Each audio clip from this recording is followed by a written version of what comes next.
तो पीएम मोदी के प्रधान वैज्ञानिक सलाहकार के विजय राघवन के कार्यालय की तरफ से कोरोना को लेकर एडवाइजरी जारी की गई है। इसमें लोगों के लिए कुछ खास सुझाव हैं, देखिए। संक्रमण रोकिए, महामारी समाप्त करिए। मास्क, दूरी, स्वच्छता और खुली हवादार जगह, ये वो 4 मंत्र हैं जो पीएम मोदी के प्रधान वैज्ञानिक सलाहकार ने संक्रमण को रोकने के लिए दिए हैं। सबसे खास चौथा मंत्र है जिसमें खुली हवादार जगह का जिक्र किया गया है। राघवन के मुताबिक संक्रमित व्यक्ति के छींक से वायरस 10 मीटर की दूरी तक जा सकता है, इसलिए जगह हवादार होने से सामुदायिक रूप से बचाव हो सकता है। परामर्श में कहा गया है कि जैसे खिड़की खोलने में हवा में गंध कम होती है, वैसे ही वायरस भी कम हो सकता है। परामर्श के मुताबिक हवा के आने जाने और एग्जॉस्ट पंखों का उपयोग करना भी फायदेमंद होगा। ऐसा करने से हम घर और दफ्तर दोनों जगह सुरक्षित रह सकते हैं। के विजय राघवन ने कुछ दिन पहले ही कहा था कि तीसरी लहर आकर ही रहेगी और इसे रोका नहीं जा सकता। हालांकि बाद में उन्होंने कहा था कि सावधान रहें, वो तीसरी लहर को रोक सकते हैं।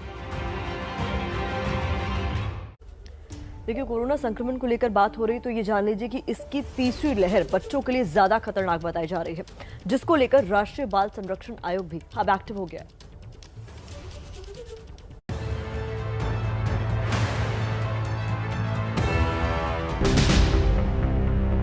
भविष्य में संक्रमण से बच्चों की सुरक्षा की तैयारियों का ब्लूप्रिंट क्या होगा और कैसे इसे लागू किया जाएगा, ये सारी जानकारी राष्ट्रीय बाल संरक्षण आयोग यानी NCPCR ने ICMR और स्वास्थ्य मंत्रालय से मांगी है। और इसी सिलसिले में NCPCR ने ICMR के DG और स्वास्थ्य सचिव को चिट्ठी लिखी है। चिट्ठी में कोरोना की सूरत में बच्चों के इलाज और मेडिकल प्रोटोकॉल की जानकारी साझा करने का अनुरोध किया है। केंद्रीय स्वास्थ्य सचिव राजेश भूषण को लिखे पत्र में आग्रह किया है कि बच्चों के लिए आपात परिवहन सेवा के बारे में जरूरी दिशा निर्देश जारी किए जाए। राज्यों के स्वास्थ्य विभाग के प्रमुख सचिवों को लिखे एक अन्य पत्र में कहा गया है कि कोरोना से संबंधित डेटा मुहैया कराने के मकसद से नोडल अधिकारी की तैनाती की जाए।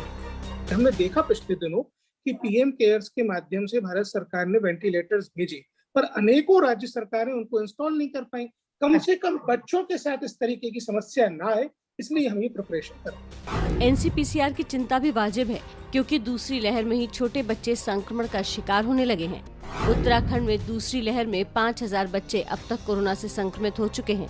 मई महीने की शुरुआत में 15 दिनों में 1700 बच्चे कोरोना संक्रमित हुए।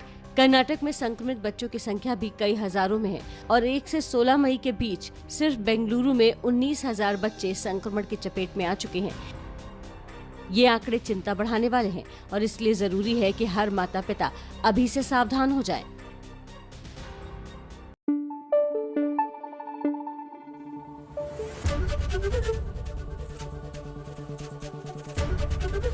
ABP न्यूज आपको रखे आगे।